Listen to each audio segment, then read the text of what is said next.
आता पुणेकरांची चिंता वाढवणारी बातमी आहे। पुण्यातल्या पाण्यामध्ये बॅक्टेरियाचं प्रमाण अधिक असल्याचं पर्वती जलकेंद्राच्या केमिस्टच्या अहवालातून समोर आलंय।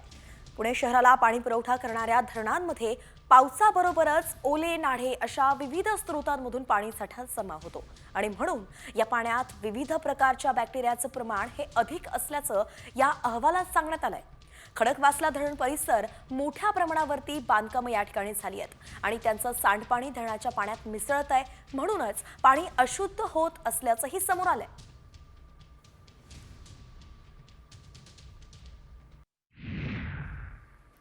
आता पुणेकरांची चिंता वाढवणारी बातमी आहे। पुण्यातल्या पाण्यामध्ये बॅक्टेरियाचं प्रमाण अधिक असल्याचं पर्वती जलकेंद्राच्या केमिस्टच्या अहवालातून समोर आलंय।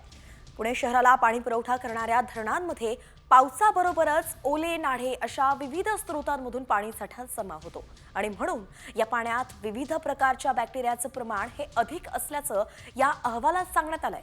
खडकवासला धरण परिसर मोठ्या प्रमाणावरती बांधकामं या ठिकाणी झाली आहेत आणि त्यांचं सांडपाणी धरणाच्या पाण्यात मिसळत आहे, म्हणूनच पाणी अशुद्ध होत असल्याचंही समोर आलंय।